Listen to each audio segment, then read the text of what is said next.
Okay. Hello. I hope you guys can hear me. I can hear me way too much. Let me take my headphones off here. And last but not least, running a bit behind today, but hello. Let me know in the chat if you can hear me. I ran into some technical difficulties earlier, so I'm not 100% sure everything's coming in clearly. So just give me a thumbs up in the chat.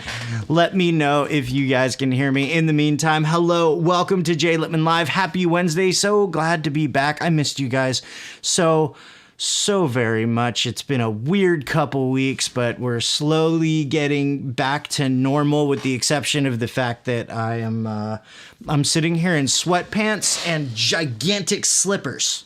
So, you know, there's that. That's been my life. I blocked out my work schedule, so I'm currently on a lunch and learn with Jay. Sounds great. Beautiful.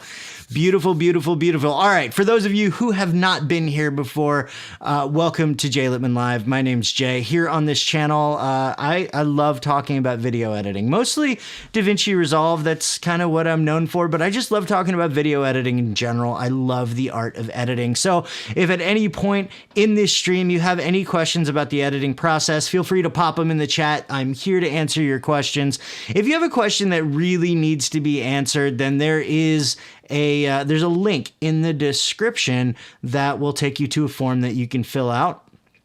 And lost my wrench and diamond when I deleted my other account. Oh no, ask Garrett. That's not good.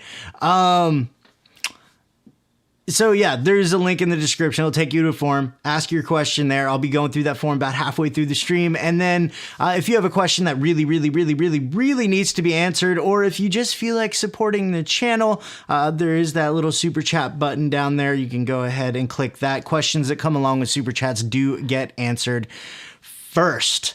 In the meantime, let's hop into the chat, say hi to some people, and then I'll update you on what's been going on. Because, like I said, it's been a crazy couple of weeks. Who do we got? We got Chris Munyon. Hello, sir. Good to see you. Dads Talk Tech. What's going on?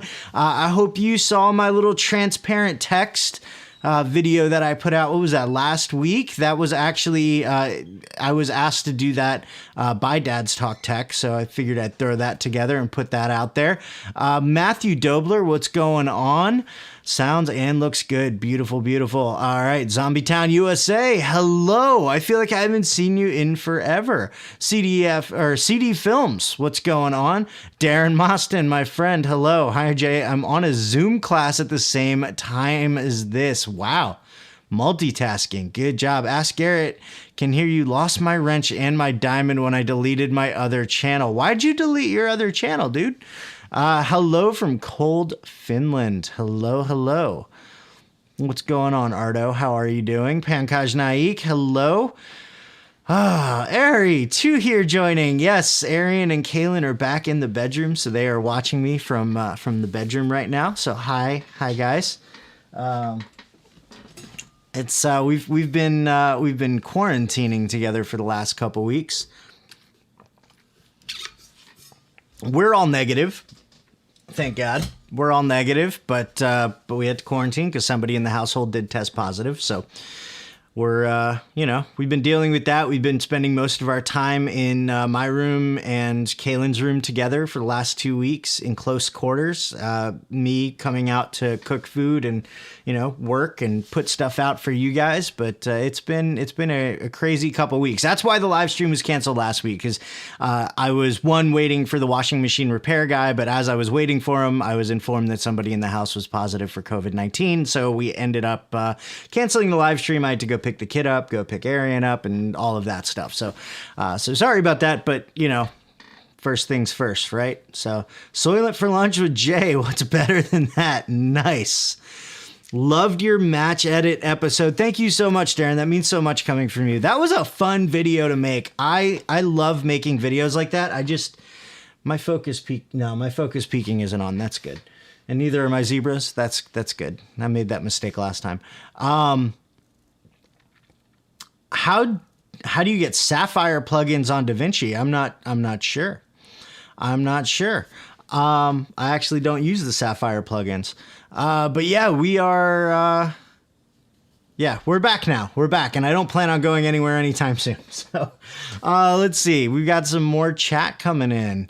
I watched Citizen Kane today. Nice.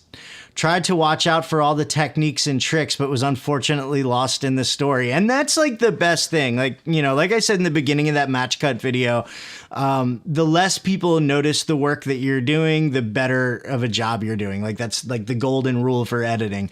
And so if you got lost in the story and couldn't even pick out the all the little editing tricks that were going on in that movie, then that means it was edited correctly. You know, that's what you want. You want your audience to be lost in the emotion and lost in the story and not, you know, picking apart every little discrepancy. And that's, if you can actually make somebody who edits videos for a living do that, then you're really, really doing something right. Cause that's like my natural thing when we're watching shows. I'm like, oh, that was a really nice cut there.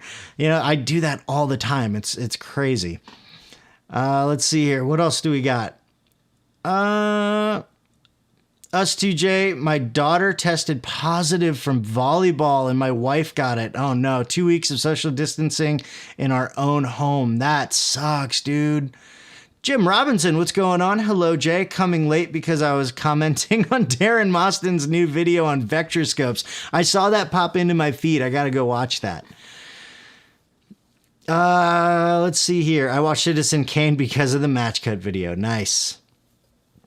Sapphire for OFX just works, no problem. There you go. Yeah, you just download it and install. That's like basically how it is with all plugins, right? You just download it and install it, and it works. I mean, sometimes you got to activate it. So, let's see. What plugins do you use for DaVinci Resolve? Not too many. I've got a bunch installed, but they're mostly things that catch mistakes that I made in the recording process. So they're mostly audio plugins. I do have Alex Audio Butler installed. I don't use it that much.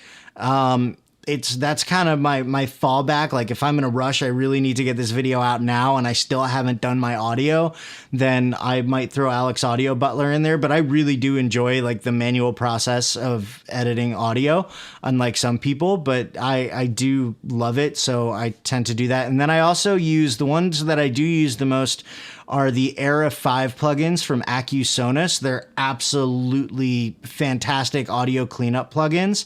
I did a live demo of them on my channel not too long ago, actually. I think over the summer, maybe? Was it over the summer or over the fall? I think it was like end of fall, beginning of winter. I did a live demo on the Era 5 plugins, and I love those things. They're great audio cleanup plugins, so...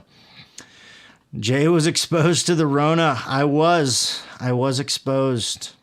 I'm glad you're healthy. Stay safe. I am doing my best. Let's see. Hey Jay, what do you think of the new AMD laptop CPUs such as the Ryzen 7? Brian, I actually haven't looked too far into them. I do need to at some point get myself a laptop. I don't currently have one, so I would eventually like to have a laptop, and it would be great if I had one that I could edit on if need be. But I haven't really been looking. The one editing laptop that I've kind of had my eye on for a while is the MSI Creator laptops. Those things look amazing, and it looks like they just came out with a new one. I saw Sarah Dietschy's video on it, and it looks incredible. Let's see here.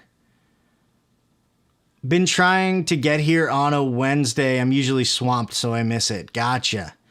Do you use Boris? It's really good, apparently. I don't use Boris. I'm not a huge effects guy. I'm trying to learn more, and as I learn more, I'll teach more. But I'm not a huge effects guy, so I don't really use Boris. Leela, hello. Good to see you. Thanks for the advice on what's that? Midtone for cheap beauty effects on skin. Maybe share with the room.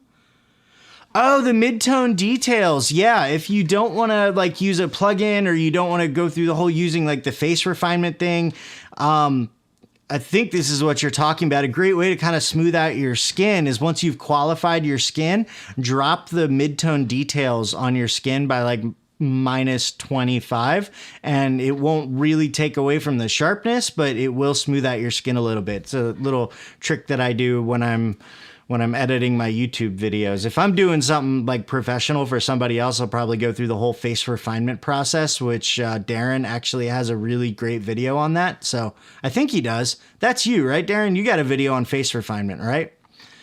William Justice, what's going on? That's all I use right now. It's an ROG Smashes video. Nice. Nice. Mac of Drones. What is the best camera to start on YouTube channel? Looking at the Blackmagic 4K. All right, so here's the deal. If you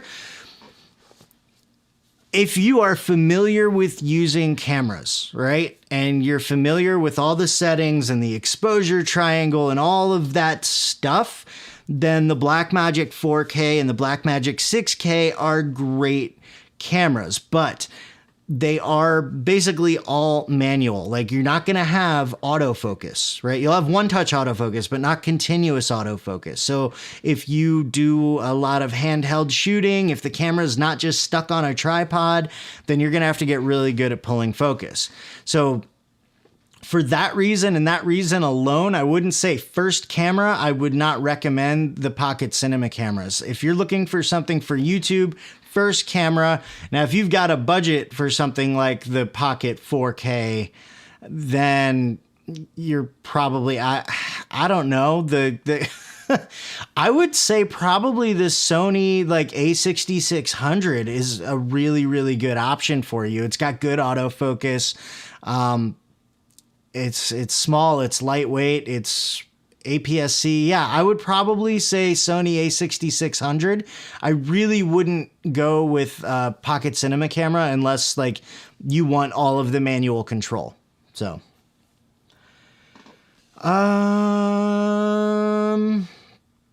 25 watching and only 4 likes. That's not good. Oh, we got 6 likes now. Let's see. Is it worth buying the studio version? 100% it's worth it. The noise reduction alone in the color page, I absolutely love. It's a great plugin. There you get all the GPU accelerated effects. You get access to those. Super scale. Yeah, there's a lot that comes along with that studio license. I would 100% recommend it. But I mean, honestly, you can get, I got away with the free version for a long time, and I did like freelance work on the free version for a while. So I'm not saying it's necessary, but I am saying it's worth it. Let's make that distinction right now. It's not necessary. You can do what you got to do in the free version. But the paid version does have a lot of features that if you're, really serious about video, they're invaluable. So keep that in mind. So not necessary, but definitely worth it. I tend to stay away from the expensive OFX plugins. Me too. Unless a brand wants me to do a review on them and they send them to me for free, I basically stay away from them. Oh, let's see. Hey, Jay, would you like DaVinci Resolve to focus more on bug fixes or new features? I mean, probably bug fixes. I mean, preferably both, but if I had to choose between one or the other, probably bug fixes. Now, granted, I'm on beta right now, and that's kind of what beta is for.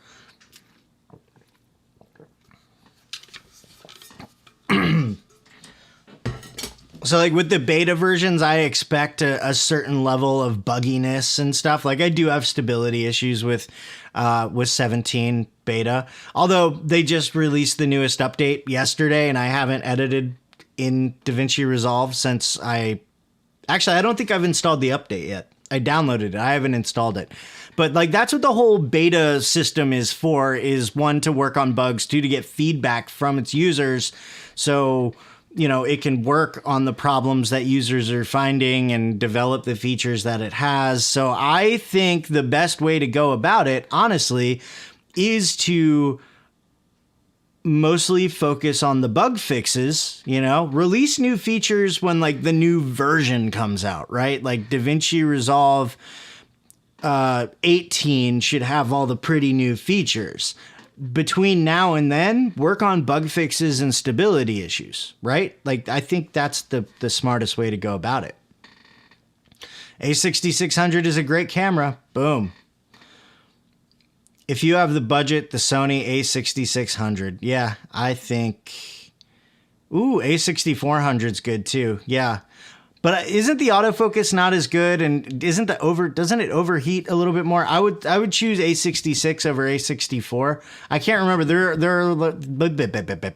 I can't talk.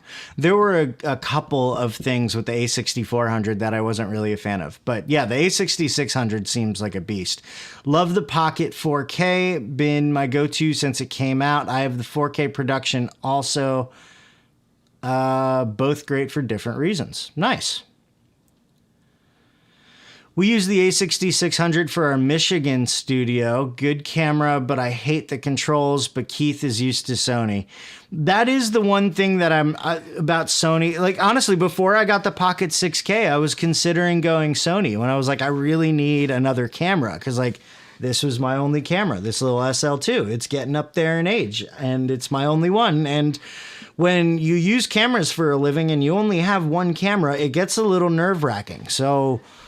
But before I settled on the 6K, I was looking at Sony, and but I ended up going Blackmagic, and I'm very, very happy with that decision. How do you animate text on DaVinci Resolve? There are so many ways. There's no way I could go through that in this live stream. There are so many ways. I've got a video where you can do like the write-on text animation. That video's on my channel. There's all sorts of stuff. You can keyframe just basic text in the edit page. You can use the Fusion page. There's lots of stuff you can do to animate text in DaVinci Resolve. It all depends on like how you want to animate it. DaVinci Resolve 17 free version I have. When I export in H.264, the video plays as still images on phones, but works fine with H.265. How do I fix this? I don't know. That's really, really weird. I'm not sure what the deal is there. There's a Jay Lippman video for that. Yes. It's worth it right now because it includes the speed editor. There is that too. Thank you, Ben's Ramblings. Yes, that is true. If you do get a license right now, you get that speed editor. I want that speed editor. If I do end up getting it and I get that, Resolve license with it, I'll be doing another Resolve giveaway. So that would be nice. But yeah, like I said, it's not necessary, but it's 100% worth it. Let's see here. I miss something. Bug fixes on new features. Through the years, they don't seem to go back and fix bugs. Still waiting for the face refinement tool to be able to fix the tracking when it goes off. Oh, yeah, that would be nice. Hey, could you do a collab with Billy Ribka? Billy and I have been talking about doing a collab together for like over a year. One day it might happen. There are a few people that I've been talking about doing a collaboration with. It's been talked about that Darren Moston and I might do a collab at some point. Josh Haynes and I might do a collab at some point. Billy Ribka and I might do a collab at some point. It'll happen. It's something. Collabs will happen. I miss doing collabs. I do miss doing collabs. Is there any way to do a chroma key using an adjustment layer or anything else that makes them very easy to apply? I'm making a video of about 25 clips that we shot in front of the same green screen, so I'd like a way to quickly apply all the same key settings to all of the clips. Ooh, that's a good question.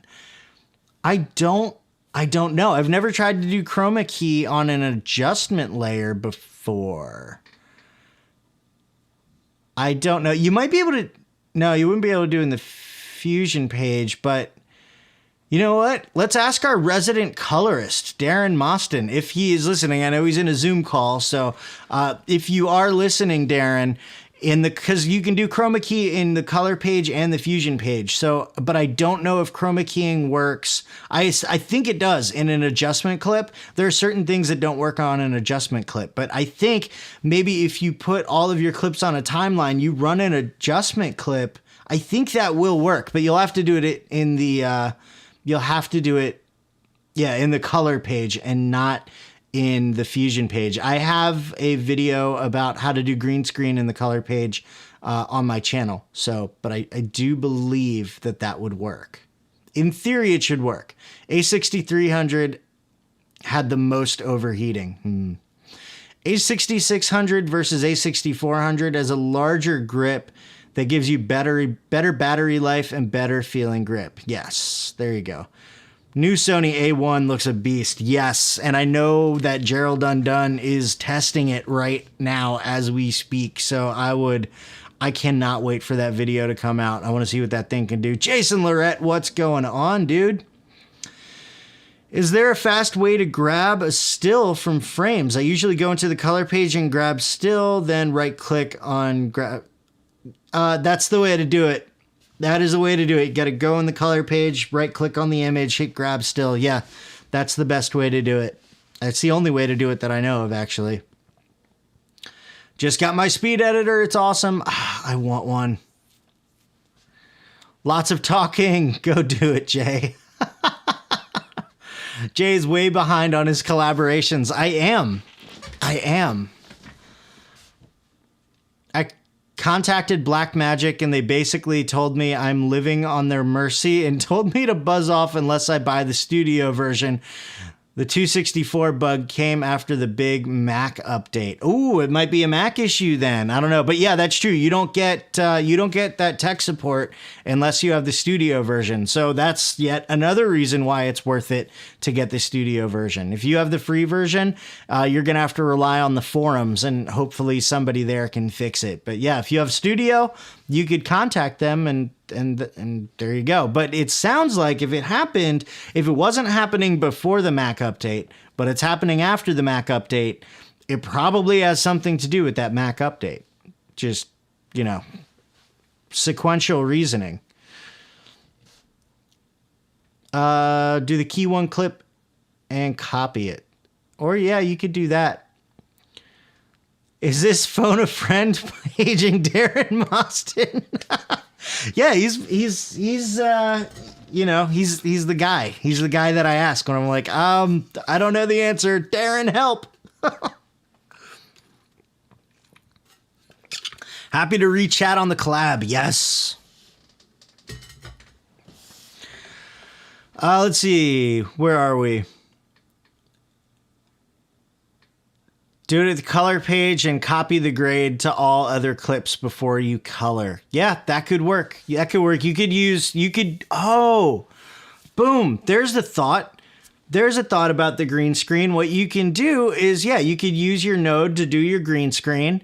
You can make that a shared node and just add that shared node to all your clips. There you go. You're done. Not sure if adjustment clip for chroma key, but would be risky as a shot needs its own merit. Yeah, if it's the same set. If it's the same setup, then use groups. Yeah, groups would work as well. So yeah, you can use groups. You can use a shared node. Yeah, there's lots you could do. So there you go. Thank you. My brain is kicking back. I'm not, 2 weeks off. I'm still getting back into like the quick answers now, but now it's coming back to me. Hey, how's the 6K? What lens are you using on it? Been thinking about getting one. Currently, what you are looking at is the Blackmagic Pocket Cinema Camera 6K in the extended video profile with a little bit of boost to saturation, courtesy of the Atom controller software. But I'm currently using the Canon EFS 17-55 f2.8 with a quarter black pro mist filter on it. That's why you're seeing the little halation right here on the light. So I needed it because the lens is like tack sharp. So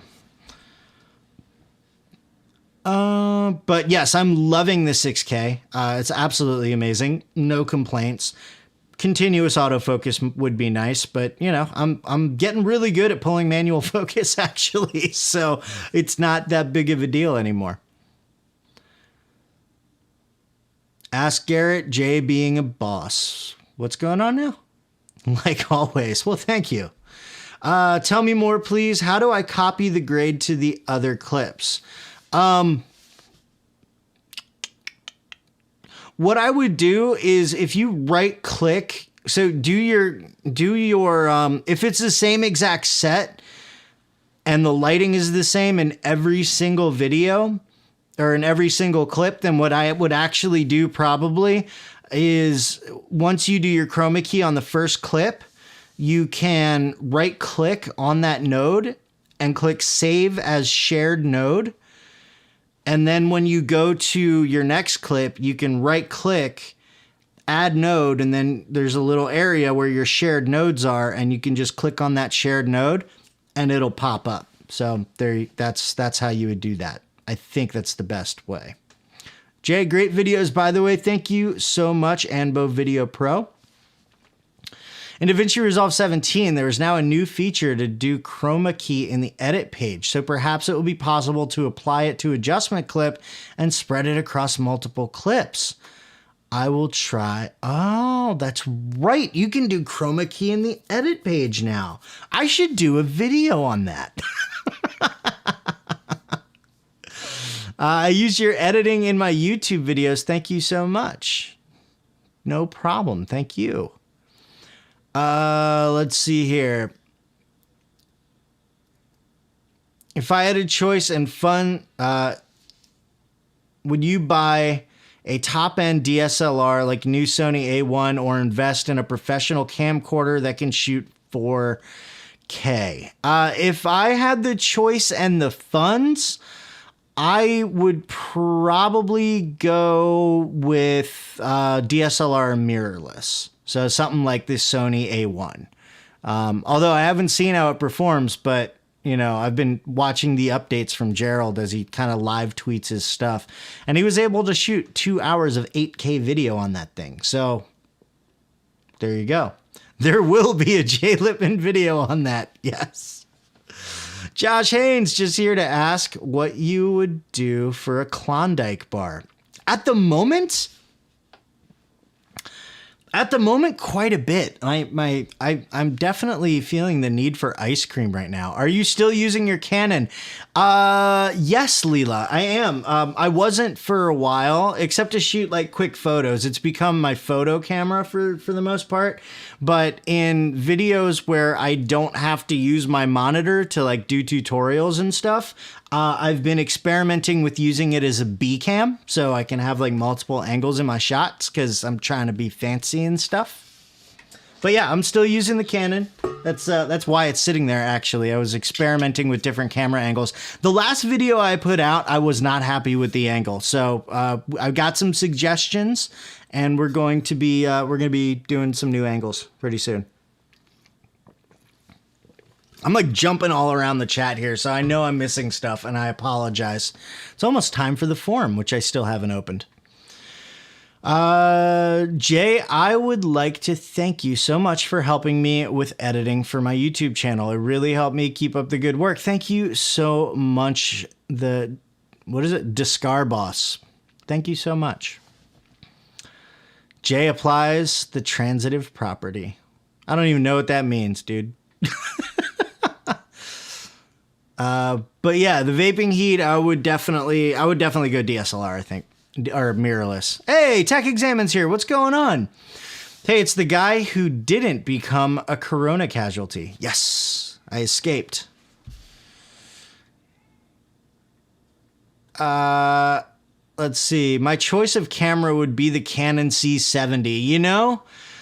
Yeah, that's a great camera. It's not a stills camera though, and I think like I definitely need something that's really good at video and stills. Like I still see a need for that. The Pocket Cinema camera is definitely not that.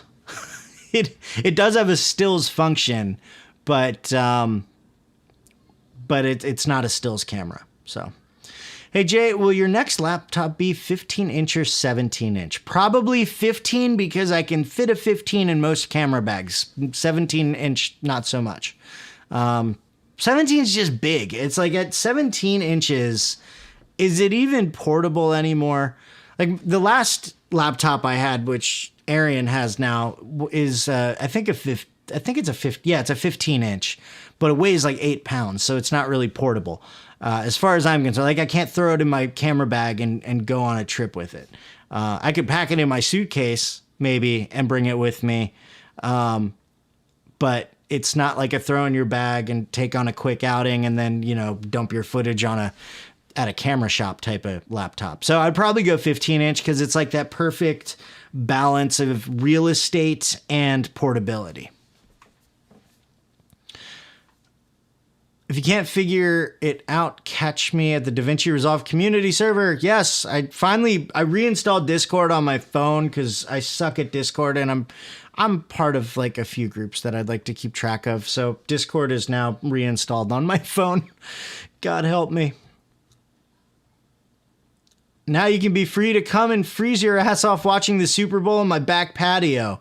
Yeah, still waiting to hear, still waiting on that. I'm not sure if I'll be able to come, but I would love to. I want to get out of the house. Actually, we did get out of the house. We went sledding yesterday. We went sledding the day before and the sled broke. We had an inner tube, well, not an inner tube, but an inflatable sled. And like second run down the hill, it got a cut in it. I've patched it, but now sledding's kind of done with for this storm. So we ended up borrowing the neighbor's sled and going out yesterday and sledding for about 2 hours.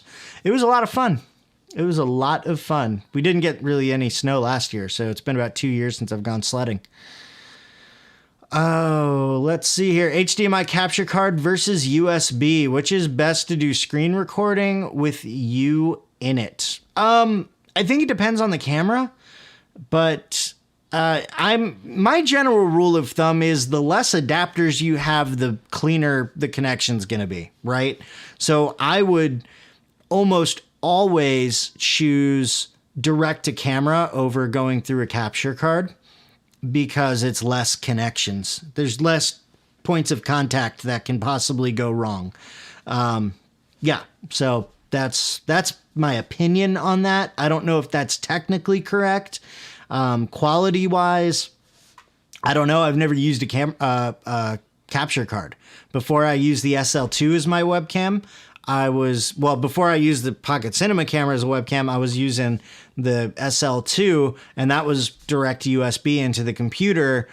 And before that, I was using a regular webcam, which was direct USB into the computer. So the thing with like having a screen recording with you in it, like you as a little bubble down in the screen, it's so small that you can get away with a lower quality thing. Like get as high quality as you can, but if you can't, afford a Pocket Cinema camera 6K to use as a webcam, don't worry about it because you're just a little bubble in the screen.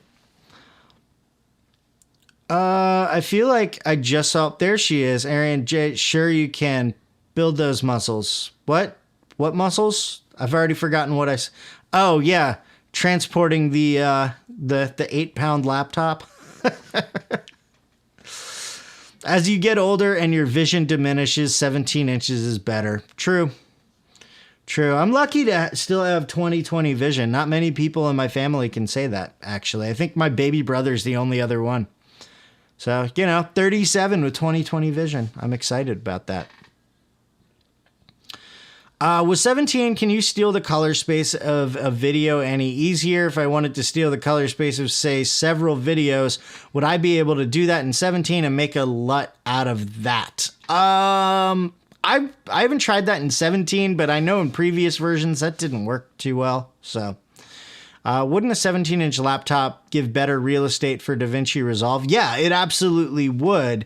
I'm just saying, as far as balance of... because what's the point of a laptop, right? To be portable. You want to be able to pick the thing up, throw it in a backpack, and go somewhere with it, right? So I want something that's a good balance of real estate and portability. And I think that's 15-inch because, like I said, most camera bags, most backpacks have pockets that will fit 15-inch laptops, right? Now, 13, I think, is too small for editing. Some people disagree with me on that, but I don't think I can edit on anything less than 15 inches. 17 inches is great real estate, but it's not as portable as 15 inches. So there you go.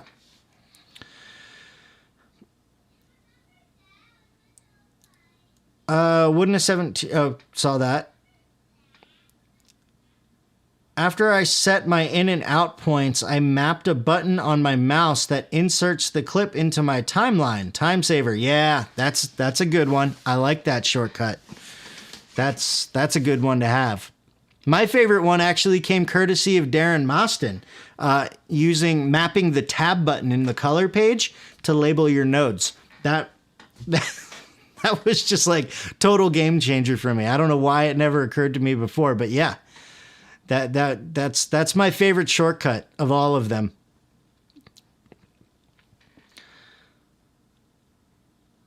Let's see. I'm still using DaVinci Resolve 16. Please don't shout at me. I'm not. Look, the full version of 17 hasn't come out yet. So if you don't want to upgrade until the full version comes out, then don't upgrade till the full version comes out. I'm okay using beta software. So I come into here, Jay, talking about having 15 inches. No context. Oh, that's great. 17 is still very buggy. Stay on 16 if you want stability. Agreed. 100%. DaVinci Resolve crashed on me twice today, actually. So there's that.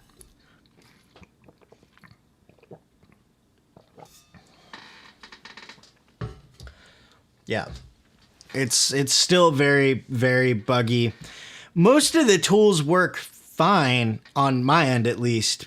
It's just the stability. Like, it just freezes up and crashes every now and then, which is not fun, you know? But yeah, no, I agree with Darren. If you're looking for stability, then go, then do the whole 16 thing. By the way, latest episode combined Jay Lippman, Jamie Fenn, and Billy Ribka effects together in the same 3-minute skit. Between you, I think I'm having to do nothing original. I'll have to check that out. I definitely want to check that out. I think it's pretty close to the full version now. New update yesterday. Yeah, I haven't tried beta 8 yet, but I definitely want to. Jalen, I've got to challenge the Magic Mask tool. Can you find a way to get it to work on an image, not a video clip? Ooh. That reminds me. Oh, yeah. The burrito comments. Yes, Leela, I remember. That was... Yes. Yeah, that was funny.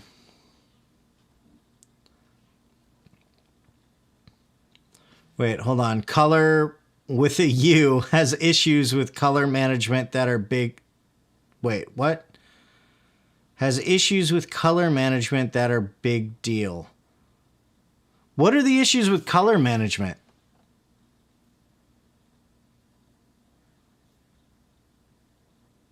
Yeah. Oh, it's 238.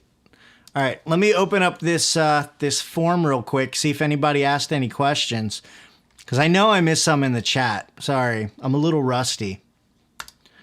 Dun, dun, dun, dun, dun, dun. Looks like I got one response. All right, this comes from Michael Chudzinski. Jay, oh, I got that. I already did that. I answered that one in the chat. Jay was 17. Can you steal the color space of a video any easier? If I wanted to steal the color space of, say, several videos, would I be able to do that in 17 as well as make a LUT out of that? So, yeah, like I said, I haven't tried it in 17. It's never worked as well as I would like it to work. I think that doing the whole shot match, I think that doing that is a good starting point, maybe. but it's still like, it's definitely not going to give you an exact match. So, oh, Color Warper has issues. Yeah, I'm not, I don't know. Color Warper I use a little bit. In fact, I used it on the grade that I've been using for my videos, which are now just a power grade that I just throw on there. I feel like I'm cheating every time I do that, but yeah, for color grading now, because my lighting never changes, I have my color grade saved as a power grade, and I just throw it in there. And like the only thing I ever have to tweak every now and then is the qualifications on my skin. But I did use Color Warper to change the background color, because this is very blue and I didn't really want blue. I kind of wanted more teal, so I just did that. Hope they are fixed with latest release. We'll check tomorrow. Yeah, I still need to go in and check the latest update. CD Films, have you ever worked on a feature film? Would you ever want to? No, and absolutely. Yes, 100%. Yeah, I would love to work on a feature film. Maybe learning is better than stealing the grade and making a LUT. Yeah. I mean, that's what I prefer to do, but, you know, I have tried it just out of curiosity's sake. I tried doing it and it did not work, at least in 16 or 15. So I'm gonna get closer to the camera here. Sorry guys, you're gonna hear my microphone real quick. There we go. Now I can be closer to the camera. That's what I want. Let's see. Is it possible to import graphics from AE to DaVinci Resolve? Not that I know of, no.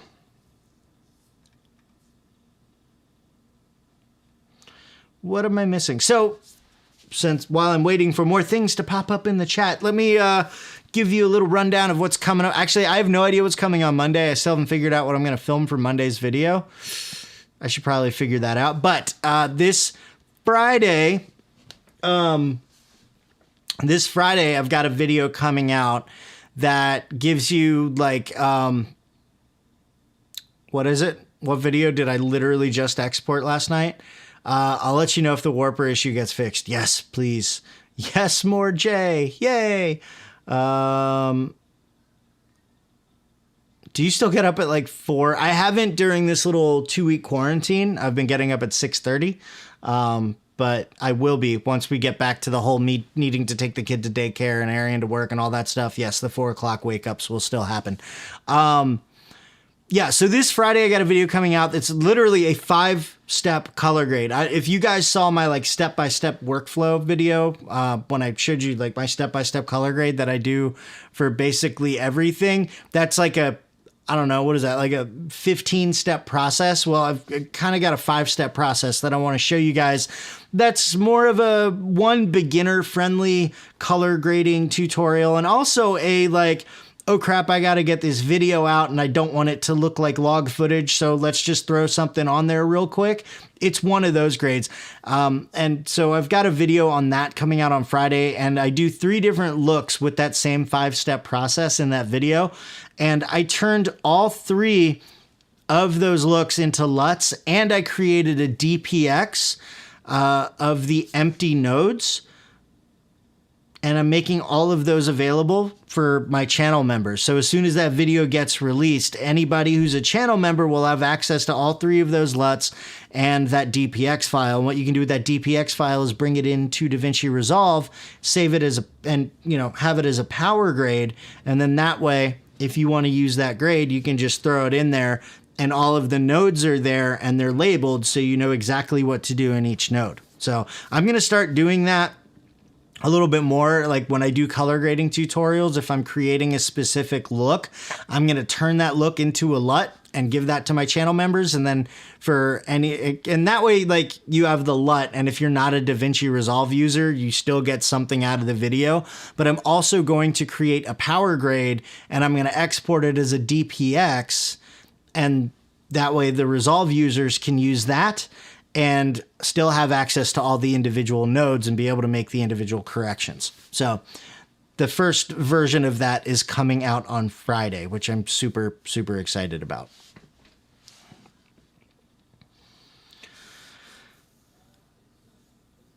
Oh, I'm missing things. The scene has to be close to the one you steal from, else it will look terrible. Yep, absolutely. 100%. Do you still get up? I saw that. TIFF, no problem. Ooh, TIFFs are fun. What is the warper issue? To be honest, I love 16, but the AI tracking in 17 is so tempting. Yeah. It's nice. How about a Jay Lippman discussing how to come up with the topic of your video? Kill two birds with one stone. That's good. Hey, thanks for the awesome content you keep putting out. Any advice for getting footage to practice on if you don't have a pro camera? Also, how to become a pro colorist. As far as how to become a pro colorist is concerned, I'm going to have to default to Darren Moston on that because he actually is a professional colorist for like BBC. If you're talking about freelance work, honestly, all of my work has come from making YouTube videos. I showcase my knowledge on YouTube. I have a website built with Squarespace so people can go there and contact me if they want to work with me. And that's literally it. I don't do any outreach to brands or anything. Like I don't email people and be like, hey, I want to do work for you. I literally just make YouTube videos and, you know, people hit me up and were like, hey, we like what you do on YouTube. Do you want to do this project for us? So that's how to do freelance work. But if you want like super serious, like I'm editing TV shows and stuff like that, I have no idea because I don't do that. And as far as the second question, where to get footage to practice on, if you're looking for a free version, I would look at places like Pexels. That's my favorite. Pexels is absolutely my favorite place, like free place for stock video that is free. The only problem with stock video is that it's already got like a color grade on there. It's already been at least color corrected. If you want to practice grading from like log or raw footage, then honestly, I would choose, well, if you want raw and you're in DaVinci Resolve, Blackmagic Design has sample Blackmagic raw footage that you can practice with. So there's always that. And that's free. But if you want like a whole bunch of different options, I would honestly go with ArtGrid. They're actually linked in the description of this live stream. It's where I get all my stock footage from. So they have a few different plans, but one of them, it's the most expensive one, but it gives you access to log and raw footage. So like I said, link in the description. And if you sign up using that link, you'll actually get 2 free months on top of the annual subscription. So there's that. But that's my number one recommendation is Artlist. But if you're looking for a free version, I would go with pexels.com. That's PEXELS.com.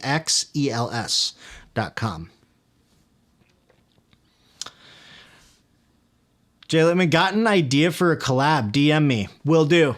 I'll hit you up on Instagram as soon as this stream is done. I will DM you as I'm uploading Friday's video because apparently it's taking forever to process to 4K. So I'm going to upload Friday's video today. So hopefully it's 4K by Friday. Oh, and 17, audio infusion is the best part. Audio infusion is, yes, I love it. I absolutely love it.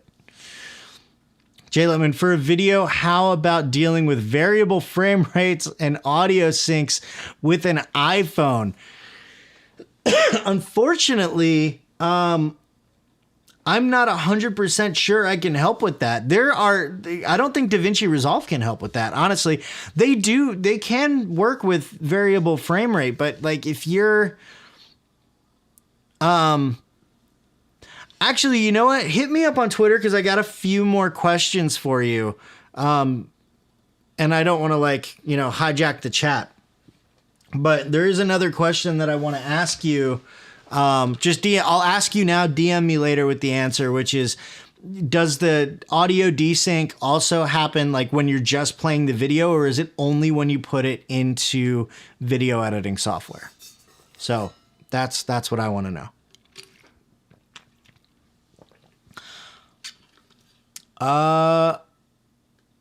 Teach Scrodia.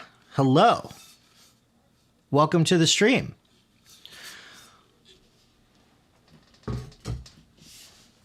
Can you show how to put your intro into your vids? What do you mean intro? I mean you make an intro, like you would edit it as a separate video, and then you would just, export that, and then you would just import it as a video clip, or you can stick it in a power bin and then it's just, there. That's what I would do. ArtGrid is great. Yes, they are. 100%.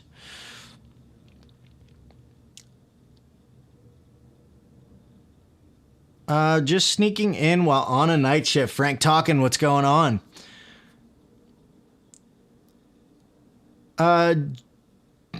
Jade checked your entire channel, and your journey is incredible and admirable. How you started and then adjusted to DaVinci tutorials. Well done. Maybe say a few words about your journey, YouTube growth.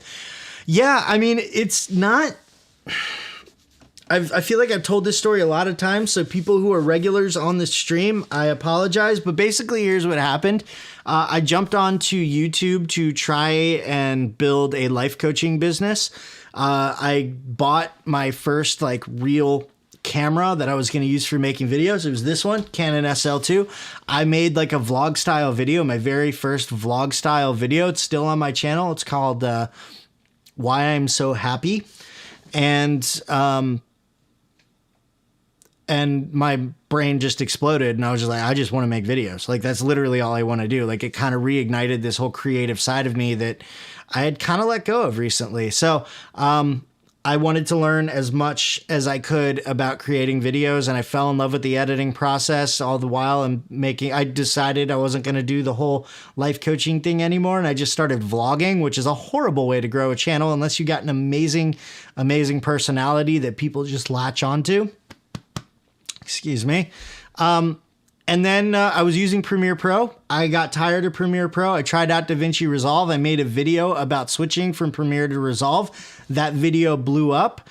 And then so I kind of, not too long after that, I was like, I'm just going to make DaVinci Resolve tutorials. And that's kind of what happened. So, and it's worked out fairly well so far. But I'm trying to expand from that and trying to do if you saw my latest video on match cuts, that has absolutely nothing to do with DaVinci Resolve, which I'm a huge fan of. I want to teach video editing, not just DaVinci Resolve. So there.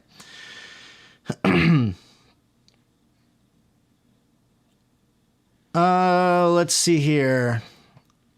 All camera manufacturers is test footage you can try as well. Matthew Dobler, thank you so much. I really appreciate the super chat. Thank you so much.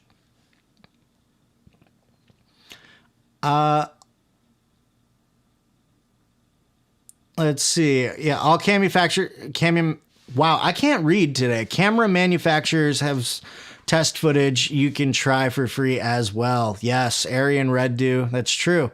The better the footage, the better the color grade. Everything goes from the source out in production. Absolutely. 100%.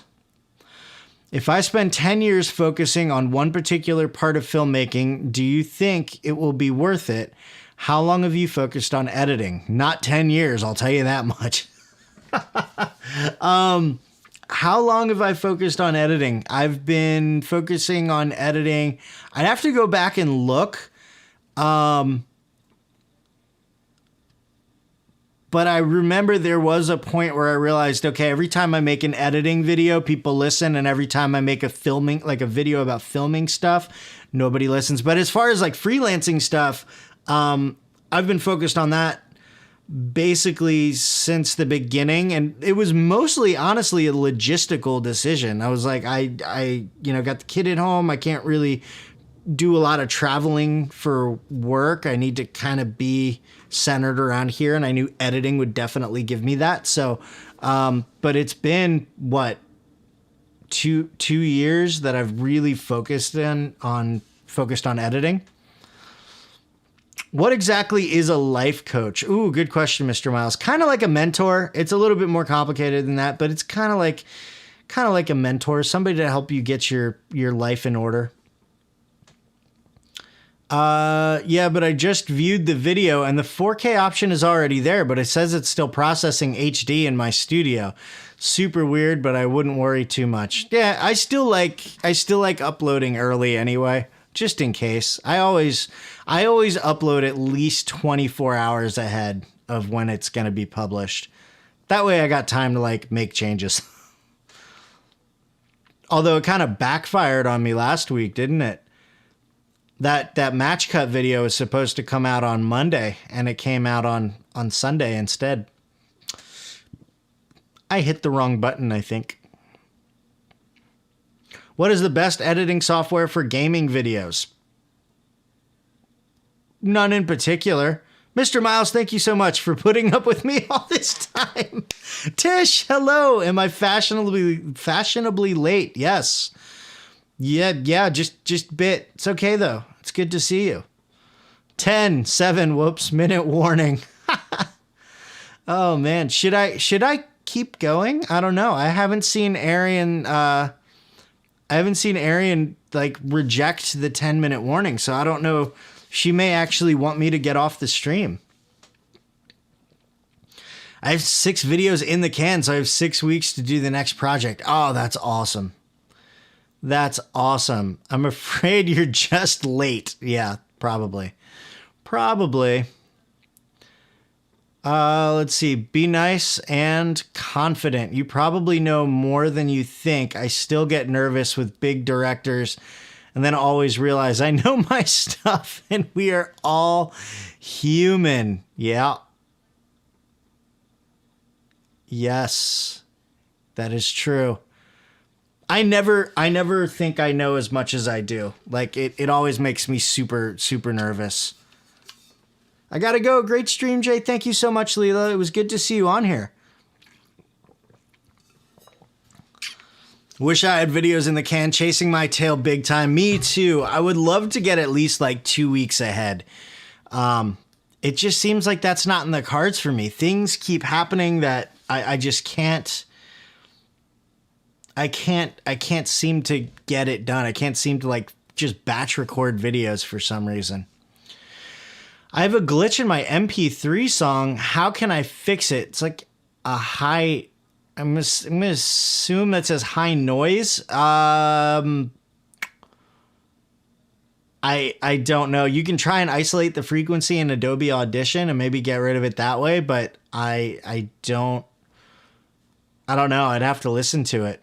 I love your videos. Thank you, Any Nightmare. I really appreciate that. Totally stop before the end. Match cut video was great. Thank you, Darren. I really appreciate that. I love doing videos like that. I still got 2 more of the rule of 6 videos. I still got 2 more of those to do. I got to do 2D plane of screen and 3D plane of action. Hey dude, good job. Would you suggest an affordable monitor to help with color grading? Yeah, 100%. Really, it's not the monitor. It's the where did I put that thing? Oh, really what you want. I mean, a good affordable it depends on your version of affordable, but either way, I would pick one of these up with it. This is the X-Rite, the X-Rite, I cannot talk today. The X-Rite i1 Display Pro Plus. This is a calibrator. This is a screen calibrator. So I would pick one of these up no matter which option you get, because this will help you calibrate your screen so you're looking at the correct colors. This thing is amazing. I picked it up when I got the LG 4K monitors that I'm using now. They're incredibly useful. Because this monitor, I didn't even know it looked amazing when I first plugged it in, but then I did the color calibrator. Yeah, I did the calibration. Thank you, Daddy, for letting us watch your video. Oh, thank you for watching, Kaylin. Leela, I'm going to hit your Twitter at some point this week. Good to see you. So anyway, yeah, get a color calibrator. You could also get the Spider one, but I like X-Rite. I love X-Rite. This is X-Rite right here. This little color checker video passport. That thing's amazing. Can you do a video on that screen calibrator? I've never heard of one, and that's super interesting. Can it also work on laptop screens? It absolutely can work on laptop screens. Yeah, 100%. I will do a video on color calibration. Should I make that my Monday video? Should I do a color calibration video? I could 100% do that. I'd have to like rearrange my set a little bit because I'd have to put the camera over like here-ish so you could see. But yeah, I could do a color calibration video. 100%. Maybe I'll make that Monday's video. Thanks, Mr. Miles. Yeah, I think we'll keep going. It's 3 o'clock. Let's keep it going for a little bit until my voice decides to let me know, or my bladder, whichever comes first. One of them is going to let me know that it's time to go. So, yes, do it. All right, there we go. All right, Monday's video. I'm gonna show you guys how I calibrate my monitors using the i1 Display Pro Plus. The thing's amazing, by the way. I love it. So, hey, I appreciate your videos. How many hours do you typically spend editing each day? It depends. First of all, thank you. To answer your question, it really depends, honestly, on one, how close to my deadline am I? And two, what's the project? But if, there's been times when like I've actually been ahead and I've been able to just I would prefer to only spend like a few, like, I don't know. I'd like to put in a solid 8-hour day of editing. It rarely happens. Well, actually it happens a lot, but it's usually crammed in. But the way that I'd like to do it is to be able to do a couple hours, take a little break away from screens, then do another couple hours, then take another break, just to keep my eyes rested, because eye fatigue is a real thing. So is ear fatigue. So, sitting there listening to the same thing over and over and over and over and over again and watching the same thing over and over and over and over again, you start to make mistakes. You start to miss things. So it's tough. Gotta head out. Thanks, Jay. Thank you so much, Dad's Talk Tech. I can hear the water flowing down as you drink it. Sorry about that. Can never figure out how they can sell a color calibration device that doesn't work. Wait, what? What do you mean doesn't work? I think I missed something from Jim. X-Rite is technically miles better. Yes. I love the X-Rite one. I just shot a video on Canon C300 Mark II. What would be the best workflow for me to start cutting till I get my studio version with the speed editor? I would, the best workflow? Still use the cut page and use source tape. You'll just have to use your keyboard and your mouse instead of the speed editor. But I still think, like, if you're just cutting footage, I still think that's the fastest way to do it. Hey, Jay, when you buy computers, do you buy a CPU that has just been out, or do you buy a CPU that has been out for a while, gotten cheaper, but is good for current work? I just got here. What did I miss? You missed the fact that I'm extending the live stream past 3 o'clock so you can actually take part. You're welcome.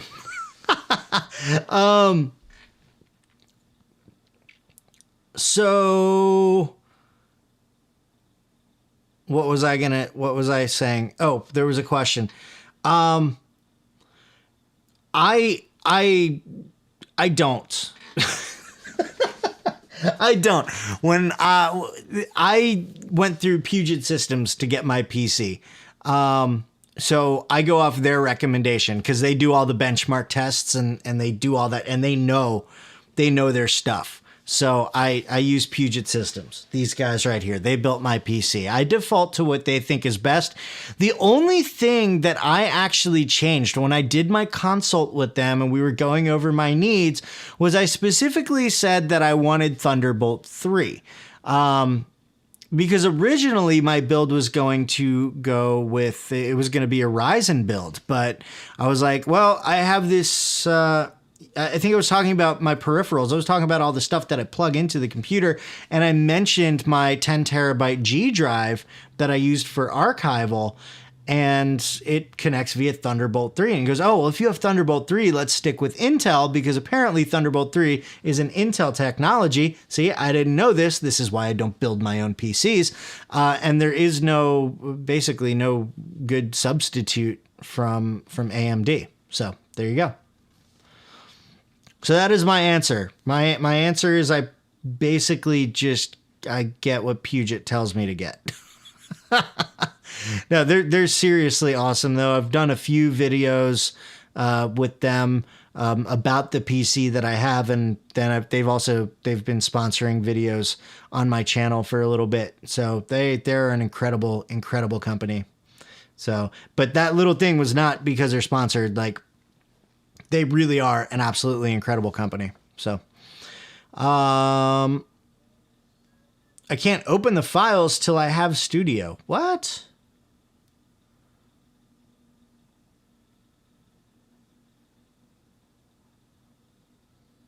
Let's see here. I missed. Did you go to college for photography? No, I went to the electrician's apprentice school. I was an electrician before I did this. I'm YouTube taught when it comes to editing. This is just the result of watching a lot of YouTube tutorials and practicing a whole lot and reading. I read.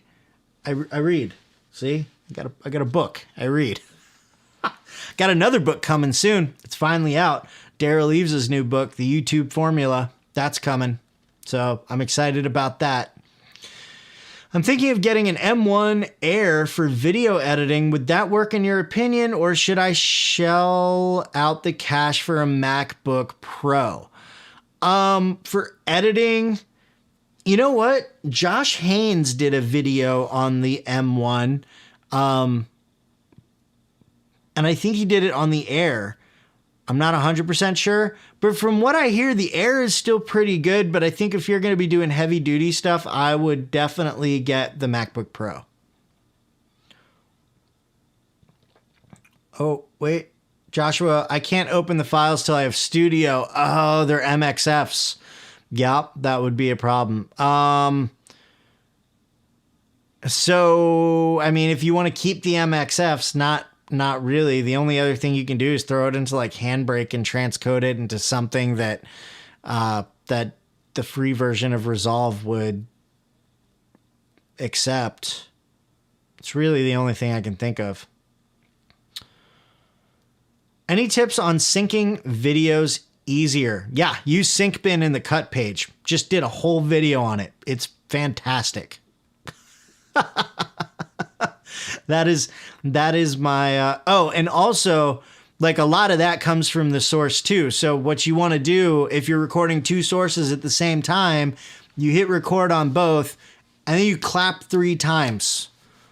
That helps. It really does. And then you go into the cut page. Well, just follow. I did a whole video on using SyncBin. I think the title is Multicam and DaVinci Resolve Sucks. Do this instead. So there you go. I'm editing my first video on it and it's flawless. Nice. That's so great, dude. I'm so happy. I'm also happy you're editing a video. Does that mean we can expect one from you soon? If not, I'm going to have to call you and yell at you. What tripod is your SL2 on? I think I've seen it before. Does it do something unique? Pretty sure I've seen it in some video. You've probably seen it in a lot of videos. This, my friends, is the SwitchPod. It's great. It was built for vloggers because although it's not really in vlogging style. Hold on, give me a second. See how easy that was? Just turning around. So you can hold it out like this, right? You got your vlogging set up here, right? And then let's say you want to set it down on a table or something and talk to people. Boom, swing it out, put it down, you're done. This thing's great. I got it for free. Everybody who went to Vid Summit got one. So but this thing's amazing. 100% worth the money, I think. Although I didn't spend anything on it, but like if you were going to spend money on it, I think it's 100% worth it. I absolutely love this thing. It's great. This and another good one is actually that little practical right back here, this little light. That's actually an Aperture MX sitting on top of the Surui, what is it? Surui 3T35K or something. It's a little tabletop tripod. That thing is pretty fantastic as well. I was using that. Basically anything but a Joby GorillaPod is great. But yeah, this thing's great. So it'd be hold on. So it'd be good for editing a short film, let's say. Yeah. Probably. Yeah. Wait, what? 100 watching? Screenshot now. We're up to 115. Holy crap. There you go. We had like almost 200 people 2 weeks ago. It was great. 3 weeks ago, I guess. I have a great one. Frank Talkin, have a great one, man. Thank you so much for stopping by. AMD CPU is more bang for buck. I would probably, I would agree with that. Jay Lippman, do you have any preference over HDMI versus DisplayPort? Do I have a preference? Not really. I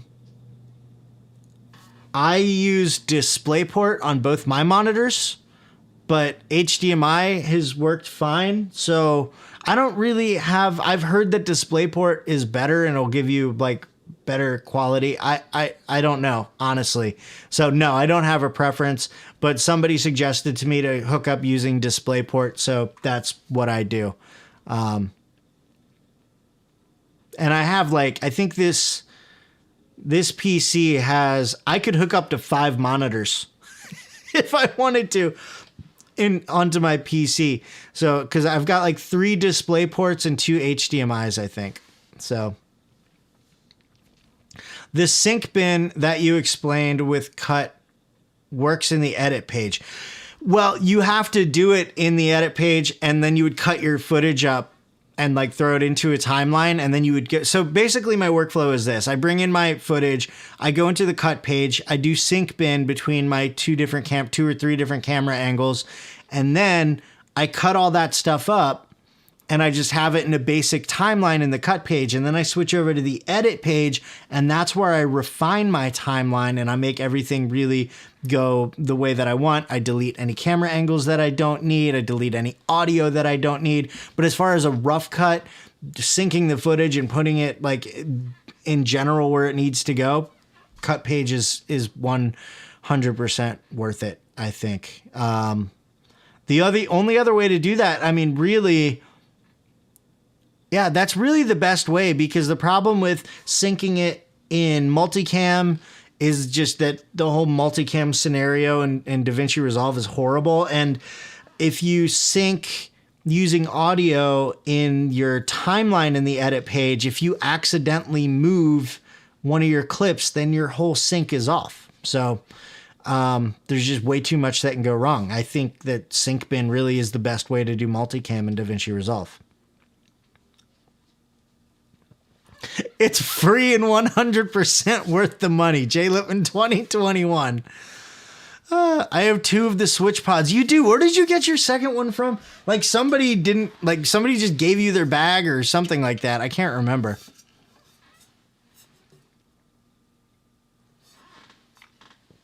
Oh, nice. You're putting out a video tomorrow. Yay! I'm just going to have to wait for Studio. Yeah. Yeah, I think that's probably the best way. Tech Examine, what specs to M1 Mini do you have, and do you have an eGPU also? Tech Examined also uses Final Cut, so if you're looking for stuff for DaVinci Resolve, I wouldn't necessarily. But yeah, if you're a Final Cut user, apparently that Mac, I think he has like the full spec'd out one. Yeah, the maxed out 16 gig, 2 terabyte storage. It doesn't have GPU anymore. It's in the M1 chip now. Yep. Oh, man. Is Joby GorillaPod not good? I have one. Oh, it's in a bin. The problem with the Joby GorillaPods, in theory, they're amazing, right? In theory, they're amazing because they're bendy. You can kind of put them wherever you want. You can put them on unlevel ground and just, bend the leg. In theory, it's great. And then you can like pick it up. The problem is those balls are really hard to adjust, which that's what she said. I couldn't get away from it that time. But yeah, it's really hard to adjust and get back into the shape that you want it to get. And also they break. They become loose. It becomes really hard for them to stand on their own. So like at first they're amazing and then they start to kind of fall apart on you. So the best thing from Joby that they have, there's my little M9. The ball heads. The Joby ball heads are great. I love this thing.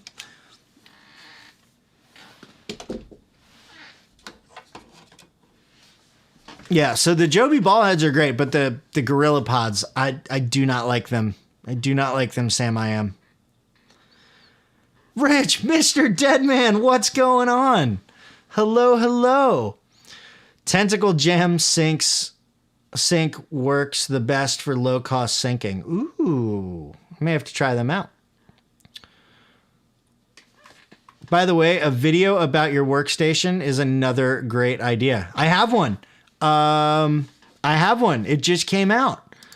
2021 Studio Tour. Look it up. I got it. Go through everything that's in here. Well, everything that's on the desk, at least. Yeah. It shows you everything. Shows you the monitors, it shows you the video monitors and the audio monitors, the camera. It shows you all the things. So, side comment, in photography, those requests definitely happen. You either make exceptions and go out of your comfort zone or decline to do things out of your style because they chose you after seeing your style, presumably. Wait, what happened here? Verdad Dragon. I'm missing something. Do you have a panel for color grading? And if so, which would you recommend? I don't. I have the Editor's Keys DaVinci Resolve keyboard, which is a fantastic keyboard. I love this thing. It's the Bluetooth wireless slimline. My battery indicator is starting to flash whenever I hit a button because I think the battery's finally dying. I've been using the same battery since I first got this thing, and it's been a minute. So, this thing's freaking incredible. I love it. 100% worth the money. I did buy this one. Yeah. Okay, hold on. Miles Jackson, J. Lippman, I sometimes get errors in my videos where I get processing failures during a render, but I can use the cached media instead and it works. Yeah, balls are hard too. Sorry, I just saw that. I'm not sure. I was getting a weird issue where I wouldn't be able to render a video if I had noise reduction applied. That issue has gone away, but it was just a strange thing that was happening for a while. It was very, very odd. I've used the Joby GorillaPods and they wear out. Yep. Found a nice alternative. Check out the Manfrotto, anything Manfrotto's. Oh, the Pixies? Yeah, the Manfrotto Pixies are great. Yeah, I'm not sure, Miles, what is causing that issue. If you're in 17, are you in 17 or 16? Because if you're in 17, you might just chalk it up to a beta bug. But I can't think of anything that you're doing that would be causing that. I'm not sure. The thing, so for like vlogging and stuff like that, or as a good tabletop tripod, this is called the Switch Pod. It's great. And these guys have actually come out with a few other things. They actually came out with their own ball head to go on top of it. It's kind of a pricey one, but from what I hear, it's really good. But this is called the Switch Pod. So highly recommend this. And if you don't want to have a ball head on there and you just want it, like if you're just going to use this as a tabletop tripod, you can take the ball head off and put the camera directly on the Switch Pod, and it'll work just as well, although it'll be lower. And if like it's even too low for me to use as a tabletop tripod unless I'm using my 10 to 18 millimeter lens. I'm just going to stick this over here for now. Jay Lippman, what's your opinion on the use of smartphones on professional filmmaking? I want to use my iPhone SE to do a short film. 100% do it. 1,000% do it. I have no opinions on that. There's actually movies, like feature films that have come out that were filmed on an iPhone. I can't remember the name of it. If anybody can remember the name of it, let me know, because I just can't remember. But it was a great movie. I think it was on Netflix. It was a fantastic, fantastic movie. 100% do it. Ask Garrett, I've been wanting ice cream since the 5th comment or whatever. He's going long today. Let's see here. Can you pause so I can go make tea? You are taking long today. Sorry, man. Go make tea. I'm probably gonna call it quits in about 10 minutes. All right. And then Arian and I can get our ice cream, and I'm assuming Kaylin wants some too. We'll do we'll do that. We'll stop in about 3:30. All right. Yeah. I usually encourage him going long, but I'm on your page. He just needs a 3-minute break real quick. Now my voice is starting to do its thing. So yeah, we're going to call it quits in about 10 minutes, I think. So I've been wanting ice cream. Are mechanical keyboards worth it? I don't know. I'm so confused about the whole keyboard thing. Like mechanical keyboard. I don't understand all that stuff. Like I'm not picky about my keyboards. Let's just put it that way. Jillian, hey Jay, what do you think is the minimum workable screen resolution for DaVinci Resolve? And do you think 32 megabytes of RAM will be okay for Resolve Fusion for the next couple years? Ooh. Oh, 17. You've had this problem since 15. Something to do with how I edit. Yeah, I'm not sure. I'd have to actually look at everything you do in order to figure that one out. That's weird.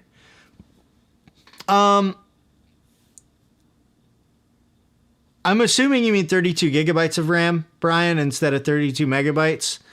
But 32 gigabytes of RAM is the minimum suggested from Blackmagic Design if you're going to be using Fusion. So 32 gigabytes of RAM will cut it, yes. But minimum workable screen resolution, I mean, I was working on a 1080p screen just fine. So that's why I'm doing 4K now. So I've so far used Resolve on 1080p. What is it? 1440p and now 4K. And honestly, I've had the second 10-minute warning. I've actually had the hardest time working with 4K because everything is so tiny. I actually had to bump up my resolution to 125%. So, but yeah, you can easily do it on you can work on 1080. So I wouldn't have any issues with that. But I edit in 4K, I upload in 4K, so I figured I should maybe get a 4K monitor so I can see what the video actually looks like which is actually fantastic. It was a fantastic investment to have a 4K monitor.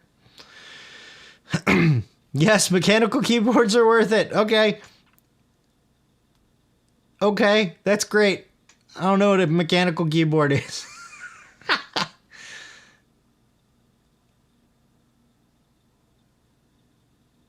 She immediately said, I don't. How did Daddy know you wanted ice cream? Excuse me, Daddy, I don't want ice cream. Okay, Kaylin, you don't have to have ice cream. That's fine. Mommy and Daddy will have ice cream. Oh, sorry. All right, 5 minutes. Only basic Fusion, though. CD films. I use 16 gigabytes for Fusion, and I've used with 8. I've used it with 8. It was a horrible experience. I've used it with 16. It was a slightly less horrible experience. I've used it with 64 gigs of RAM, and it's a fantastic experience. I was just thinking we don't have any ice cream. The fridge that we keep the snacks beer in died this weekend, and I had to throw out our ice cream collection. Oh my God, that's horrible. That's horrible. That's a tragedy. Jeez. iPhone 7 Plus, insane director. Unsane. There you go. Unsane. That's it. iPhone 7 Plus was my very first video that I made was with an iPhone 7 Plus.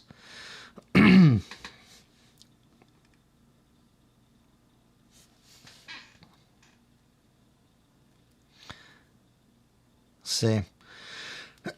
All right, we got 4 minutes left. My voice is starting to give out. So, real quick, this Friday, again, if you missed it earlier, this Friday I've got a video coming out where I'm going to give you a quick 5-step color grade in DaVinci Resolve, which I can already hear Darren Mostyn's head exploding, because we all know that color grading is an extensive and complex process. No, really, I'm going to give you like a quick 5-step color grade that you can do if like you're just beginning to color grade and you're still learning the basics, or if you're just in a rush and you need to get something out the door quickly. This will work great, and I'm creating 3 looks with that.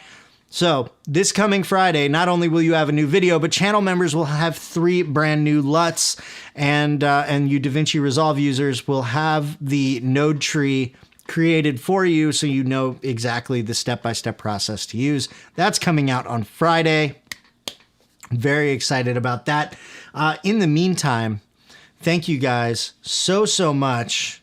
I have to click some buttons here. Thank you guys so much for hanging out with me. I know it's been a few weeks. I apologize for that. But, you know, it happens.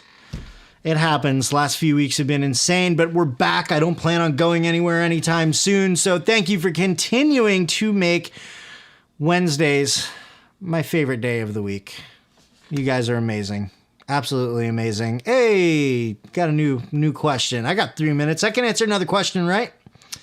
Hey, I'm new to YouTube and started making gaming videos. Do you recommend Filmora 9 or the free version of DaVinci Resolve? I don't know how I feel paying for a more simple software versus a more pro one.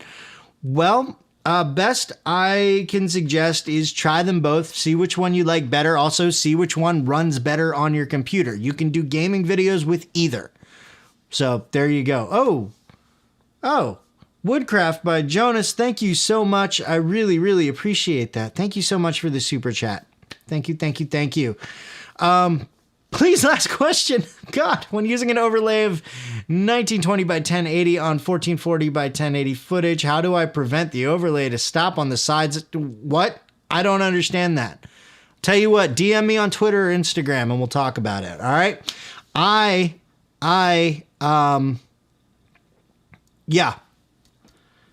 I might scream if the answer to this question is no. Do you have to wait and play through a Fusion a few times so it renders fully? You can either do that or go back to the edit page, wait for it to render, and then play it back. But typically, for me, it runs through once and it stutters a little bit. By the time it gets to the second round of playing through, it's smooth. So that's that. And that's just, par for the course with rendering. So, yeah. Anyway, keep an eye out for Friday's video, guys. I love it. If you're wondering between DaVinci Resolve and Filmora, try them both, see which one runs better on your computer, see which one you like better, and stick with the one you like better. There you go. Guys, I love you to death. Thank you so much for hanging out with me today. I will see you on Friday with a brand new video, and until then, yeah. Peace.